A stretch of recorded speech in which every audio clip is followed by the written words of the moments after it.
Imagine a tense scene. You find yourself in the epicenter of a heated argument, where every word is like a dagger, and every phrase is a battlefield. Your heart pounds in your chest as you carefully weigh your next argument, determined to defend your position. But your opponent, with equal persistence, is ready to strike back. In this cacophony of voices, no one listens, each just waiting their turn to unleash a barrage of counter-arguments. And then, as if from nowhere, a voice whispers in your ear, an ominous warning. You've already lost. What does this mean? You are in the heat of battle, defending your beliefs, standing your ground. How can this be a defeat? Because, according to this mysterious voice, the moment you enter such a fray, you voluntarily relinquish your power. True power, it argues, lies not in seeking to prove yourself right, but in something much deeper and more unexpected. So, what is this hidden power, and why is silence sometimes more eloquent than any words? Let's delve into this philosophy and uncover the quiet tactic that is said to grant you genuine power. Most people mistakenly believe that power is the result of winning arguments, proving others wrong, and dominating in verbal battles. But, as it turns out, there's a completely different view on this matter. The point is that true power lies not in words, but in control. The reasons for human disagreements, a deep analysis of the nature of the dispute. Almost everyone has faced a situation where an ordinary discussion turns into a heated argument. However, few people think about the underlying reasons that push people into verbal battles. According to N, the roots of most disputes lie not in the pursuit of truth, but in satisfying pressing psychological needs. One of these needs is the protection of one's own self. By entering into an argument, a person subconsciously protects their personality, their beliefs, which have become an integral part of their identity. Acknowledging wrongdoing in this context is tantamount to admitting one's own inadequacy, which deals a tangible blow to self-esteem. The mind, seeking to protect a person from this kind of shock, fiercely resists any arguments that call into question its rightness. An equally common cause of disputes is the struggle for power. Often, the subject of discussion is not facts and logical arguments, but the desire for domination. Questions of who will have the last word, who will control the tone of the conversation, who will force the opponent to retreat, come to the fore. Such behavior is a manifestation of the hierarchical mentality inherent in human nature. The desire for social approval can also be a reason for entering into a dispute. Some people defend a certain point of view not because they sincerely believe in it, but out of a desire to appear smart, confident, and strong. N considered such behavior as a manifestation of weakness. He believed that people who react violently to disputes lose control of themselves and become puppets in the hands of others. As soon as a person allows himself to be provoked, he, according to N, suffers defeat. This widely known concept regarding the will to power is often misinterpreted. In this context, we are not talking about a primitive manifestation of brute force, but about a person's ability to assert their will, shaping the surrounding reality in accordance with their vision. It is noteworthy that achieving this goal does not always require resorting to verbal arguments or persuasion. In some situations, the manifestation of power lies in the ability to refrain from immediate reaction. This is where the concept of the Superman comes into play, the ideal individual who surpasses ordinary people, as described by N's philosophy. The Superman differs from the ordinary person in that he does not succumb to emotional reactions. He does not engage in disputes for the simple satisfaction of ambitions or proof of his own rightness. Instead, he carefully chooses the moments when to engage in a discussion and when it is better to remain silent. For true power lies not in empty talk, but in the ability to control the course of the entire interaction. Imagine a situation in a meeting where two people are involved in a heated argument. One of them speaks loudly and assertively, striving at all costs to prove their rightness. The other remains calm and collected, preferring to listen more than to speak, and avoids emotional outbursts. But when he finally decides to speak, his words are weighty, timely, and able to turn the tide of the entire discussion. The question arises, who of these two really possesses power in this situation? I would argue that the person who maintains self-control, who doesn't succumb to emotions and doesn't react impulsively, ultimately always prevails in the long run. Strategic silence possesses more power than a verbal victory in an argument, as it's not a sign of weakness, but an effective psychological weapon.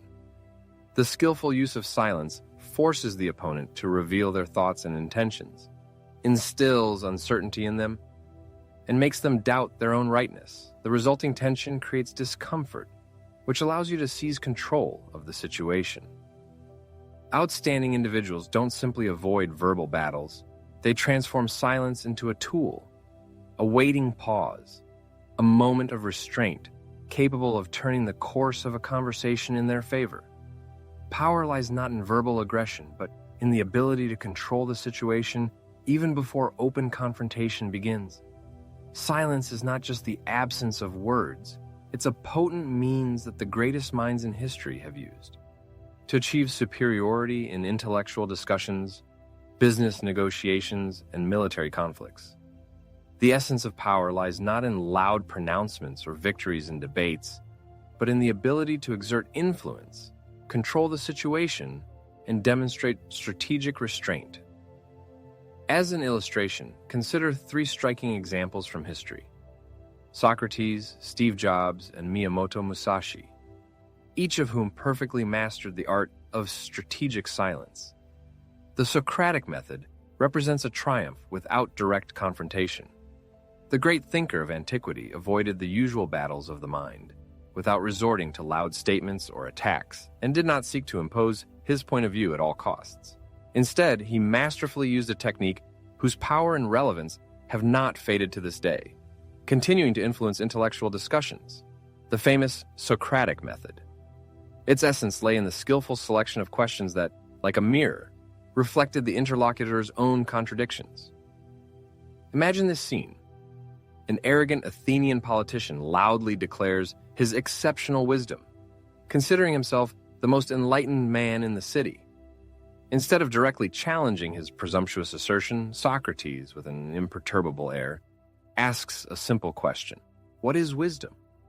The politician, seeking to confirm his high intellect, immediately begins to give a definition. However, with each new question from Socrates, his confidence melts away, and the definition crumbles before his eyes. Once unshakable in his rightness, the politician begins to stammer, realizing with horror that he actually has no idea about the concept he was so flaunting. Socrates did not see the need to point out people's mistakes. He preferred to lead them to self-awareness. He deeply understood the undeniable truth of human nature. People truly accept only those ideas they have come to themselves, not those imposed on them from the outside. This is the essence of quiet power. Instead of engaging in fruitless disputes, one should ask questions that make people doubt their own beliefs. The management strategy used by Steve Jobs can be characterized as the art of deliberately creating conflict situations. Unlike Socrates, who achieved influence through questions, Jobs exerted influence through strategic persuasion. He did not shy away from disagreements. On the contrary, he initiated them. His leadership role at Apple was not in micromanaging every detail, but in skillfully guiding the overall discussion. Jobs adhered to a simple but effective principle: not to waste resources on pointless arguments, but when an issue is truly important, to fight to the bitter end. One striking example is his confrontation with the development team regarding the design of the iPhone. The engineers insisted on physical buttons, while Jobs was convinced of the need for a fully touch-sensitive screen. Instead of engaging in endless debates, he skillfully led them to his vision. He allowed them to express their arguments and concerns until, thanks to his guidance, they realized that a touch-sensitive device was not only possible, but an inevitable step forward. He did not impose his point of view, but created conditions in which people came to it independently, feeling that it was their own idea. In most cases, people enter into arguments out of selfish motives, seeking to prove their rightness. However, Jobs used arguments as a tool to achieve a goal, to persuade people and involve them in the implementation of his vision, not just to defend his position. This is the key point. If words do not motivate people to action, they turn into empty sound. Miyamoto Musashi, the legendary samurai whose name has become synonymous with invincibility, was not just a master of the sword, but a strategist who knew how to prevail over his opponent even before the start of the battle. Let's move away from the philosophical and business aspects and shift to the battlefield, where Musashi demonstrated his unique understanding of victory. He realized that the best way to win a battle was to avoid having to draw his sword. Throughout his career, Musashi won more than 60 duels, and his success was not only due to physical fitness. His outstanding triumphs were the result of psychological superiority. He skillfully used psychological techniques to disorient and demoralize his opponents even before the start of the battle. A prime example is his famous duel with Sasaki Kojiro, a renowned swordsman known for his lightning speed. Instead of accepting Kojiro's challenge in a fair fight, Musashi used delaying tactics, appearing at the duel site several hours late, enraging his opponent. By the time the fight began, Kojiro was so blinded by anger that he made mistakes, allowing Musashi to achieve an easy victory. Musashi understood that an emotionally unstable enemy is already half defeated. This philosophy echoes the concept of the Übermensch, who does not succumb to emotions but controls the reactions of others. Musashi proved that silence, composure, and psychological dominance can be more effective than brute force. The unifying idea, gaining influence through deliberate restraint from words. What do such different figures as Socrates, Steve Jobs, and Miyamoto Musashi have in common? They all demonstrated a remarkable ability not to waste their energy on fruitless discussions.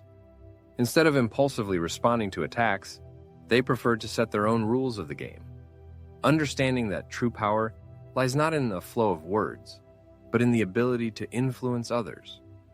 The next time you are tempted to enter into an argument, ask yourself, am I just a puppet of my own emotions, or am I maintaining control of the situation? For true power manifests itself in the ability to be silent at the right time. But why do we so often get into arguments? What makes us feel the need to prove ourselves right? To fiercely defend our beliefs, even when it is obvious that the argument will not lead to any constructive result? Many mistakenly believe that the purpose of an argument is to establish the truth. But in reality, an argument is a struggle for power. The more actively we participate in arguments, the more information we reveal about ourselves, about our insecurities, our vulnerabilities, and most importantly, how easily our reactions can be manipulated. The philosopher N deeply understood this pattern. His concept of will to power implied not only physical superiority, but also a level of self-control that allowed him to influence others, sometimes even unconsciously for them. And modern psychological research only confirms the insight of N's ideas. Why do people so often find themselves drawn into fruitless arguments, as if into quicksand? It would seem that an argument is a field for logic and reason, but in reality, it turns out to be an arena for psychological battles. Entering into a discussion, a person naively believes that he is defending his beliefs, but in most cases, he is driven by deep psychological mechanisms, a kind of trigger rooted in the subconscious. Let's examine these mechanisms in more detail.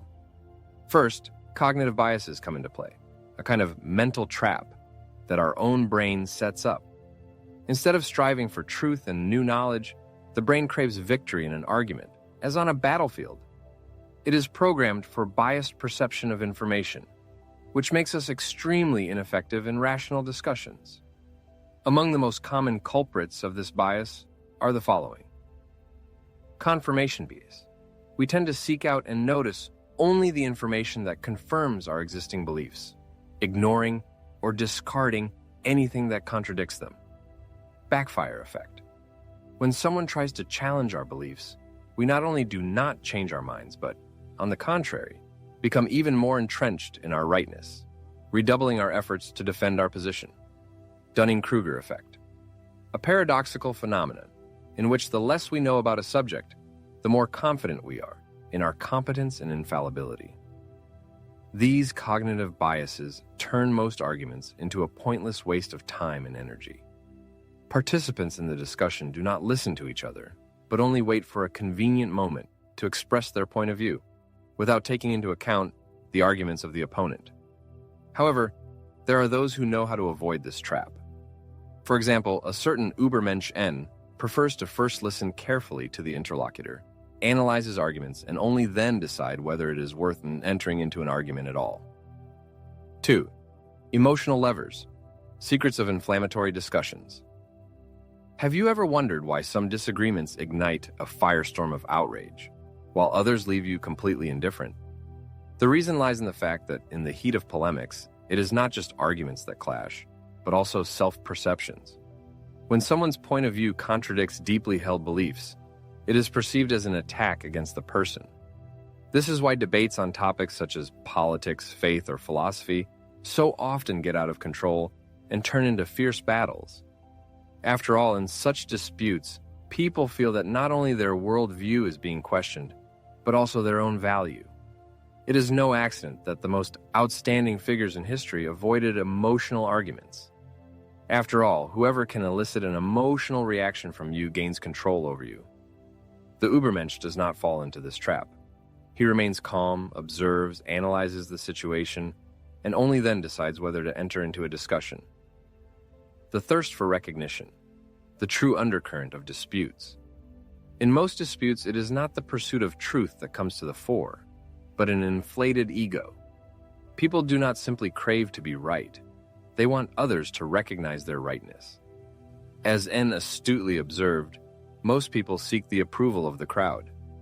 They enter into disputes not to search for truth, but to earn praise. However, the Übermensch does not need approval from others. He is the creator of his own truth. Consider the figures who have left an indelible mark in the annals of history. Did they waste precious moments engaging in fruitless altercations with detractors? Not at all. Like beacons, they were focused on their own vision, casting aside anything that could distract them, and allowing their deeds to speak for themselves, rising above any words. As if anticipating the future was ahead of his time. His deep understanding of power, the ability to maintain control of a situation, and the strength of silence resonate strikingly with modern psychological research. Let's delve into this in more detail. The dynamics of power in the intricacies of social interactions. Social psychologists have concluded that the most influential individuals in any group are by no means those who speak incessantly, but those who skillfully manage the course of the conversation. They do not allow themselves to interrupt their interlocutors or go into excessive explanations. On the contrary, they carefully weigh each word, forcing others to listen attentively to each sentence. That is why leaders with true influence rarely raise their voices. They simply do not need to. When they give a speech, people listen to them because they have already created around themselves an aura of unwavering authority with their silence, full of dignity. The role of self-possession and persuasion in the art of influence.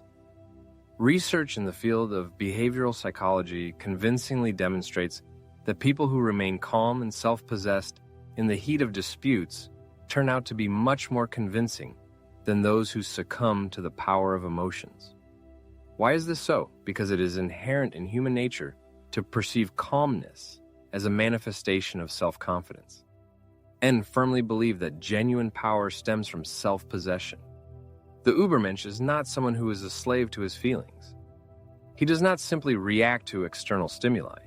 He makes informed decisions, and this is what makes him invulnerable to manipulation and external pressure.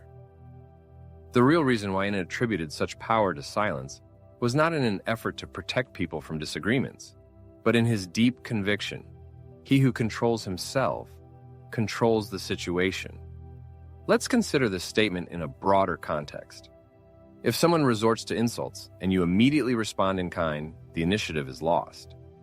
If you are challenged and you feel an internal need to justify yourself, you are already in a losing position. If you are drawn into a meaningless dispute, the sole purpose of which is to prove your own rightness, you have been defeated. However, if you maintain the composure of an observer, do not succumb to provocations, and respond only when it is in your best interest, victory is already on your side. N's philosophy does not call for eternal silence. It teaches selectivity in the choice of verbal battles. Ask yourself a few important questions. Am I speaking now because the situation demands it? Or do I feel an internal compulsion? Is my reaction dictated by emotions, or am I fully in control of my response? Is this dispute worth the energy expended, or am I simply indulging my own ego, true power, or according to N? It lies not in a stream of words, but in the conscious silence that precedes them, in the very pause that makes others hold their breath, in the ability to speak only when it is truly necessary. It is this quiet reception that is the key to gaining control over the situation. The phenomenon of silence possesses impressive power, but a logical question arises. Is it always advisable to remain silent? Silence can be a formidable weapon, but wielding it ineptly is akin to reckless speech. If silence were the sole path to power, history's great thinkers, philosophers, revolutionaries, and visionaries would have remained unknown. But they carried their ideas into the world, because true strength lies not in avoiding disagreement, but in discerning when to engage and when to abstain. There's a common misconception that N advocated withdrawal and abstention from struggle. However, his concept of the will to power implied not passivity, but rather a drive for dominance, development, and self-improvement. Power lies not only in the ability to be silent, but also in the capacity to control the situation. Complete avoidance of conflict is not wisdom, but rather fear, disguised as prudence. Mastering the art of conflict doesn't mean denying it, but rather using it as a tool to achieve goals. The Übermensch, or overman, of whom N wrote, doesn't engage in trivial disputes. But neither does he shy away from necessary battles. He understands that conflict can be a crucible, a forge for strength and will. Most people avoid arguments because they feel discomfort. However, N recognized that discomfort is a source of strength. He saw struggle as a necessity, not something to be avoided. The weak-minded shy away from complex questions, while strong minds welcome them, because challenge fosters growth. Imagine a warrior who never enters battle, or a blade that is never tested in combat. Such a warrior and such a blade will never be ready for a true test. Similarly, a mind that is never challenged remains dull, weak, and vulnerable. Without intellectual clashes, ideas remain unconfirmed and beliefs remain hollow. Think of history's most eminent thinkers. Galileo Galilei was condemned for daring to challenge the church's view of the universe. Socrates was sentenced to death for questioning accepted beliefs. N himself was once considered mad. Yet today, his ideas have a tremendous influence on modern thought. Their power lay not in silence, but in knowing how to choose important battles and engage in necessary conflicts. There is a fundamental dichotomy between polemics, aimed at proving one's own infallibility, and debates, aimed at constructing a new reality. N, with his sharp mind, was well aware of this. Great leaders, profound thinkers, and insightful visionaries don't shy away from discussions. On the contrary, they skillfully use them as a strategic instrument. Socrates, instead of directly refuting others' beliefs, preferred to ask leading questions until they crumbled under the weight of their own inconsistency. N's literary works were designed to stir minds, provoke discussion, and awaken people from intellectual slumber. Steve Jobs, not avoiding confrontation, used it as a catalyst, encouraging his employees to push beyond their limits and stimulating the innovation process. Influential figures engage in disputes not for approval, but for transformation. They seek not victory in a verbal battle, but the shaping of the world according to their vision. The Übermensch doesn't waste energy on satisfying his own ego. His arguments are always subordinate to a higher goal. Engage in polemics when it sharpens thinking, reveals deeper truths, stimulates personal growth, both your own and that of others, and strengthens your position. However, avoid arguments dictated solely by ego defense, directed at a person unwilling to change, that are meaningless emotional battles. or in situations where silence itself is a powerful strategic move. A dispute devoid of strategy is a sign of weakness, while argumentation honed to perfection is a symbol of strength. N did not fear debate. He embraced conflict, but always dictated his own terms. If a dispute weakens, avoid it. If it strengthens, engage in it. If a polemic is merely a distraction, ignore it completely. Conflict that promotes personal growth is not something to be avoided, but something to be mastered. True power lies not only in the ability to remain silent, but also in the ability to determine when to speak and when not to. Faced with the dilemma, to abandon disputes or to master the art of influence through conflict, which will bring greater power, imagine that one morning a voice announces a limit of 100 words for the rest of your life. Every utterance, every word takes on immense significance. Will one squander them in the heat of polemic? Will one spend them trying to convince someone who is deaf to reason? Or will he choose them with the prudence of a warrior, honing his last blade before the battle? That is where true power lies. N grasped a truth that eludes most. Words are a valuable resource. The more carelessly they are scattered, the more their weight is devalued. Now imagine yourself in the epicenter of a dispute. Your heart is pounding, your mind is racing with answers, justifications, arguments. You are eager to prove yourself right. But it is worth pausing and taking a breath. Ask yourself, who truly holds the power here? The one who desperately tries to prove their point, or the one who knows the value of silence? After all, silence is not a sign of weakness, but a strategic move, self-control, the art of making others doubt themselves without resorting to intrusive persuasion. The next time a dispute is brewing, take a pause and step away from the situation. Instead of impulsively responding, it is better to carefully observe the opponent. You may notice how they inadvertently reveal their vulnerabilities, how hidden fears and doubts manifest in their speech. By analyzing their manner of speaking, you can learn a lot about their inner state. And when the moment comes to speak, choose your words with meticulous care, like a skilled craftsman selecting tools for the job. Or sometimes, perhaps the best decision is to remain silent. After all, true power and control over a situation often lie in the ability to keep silent.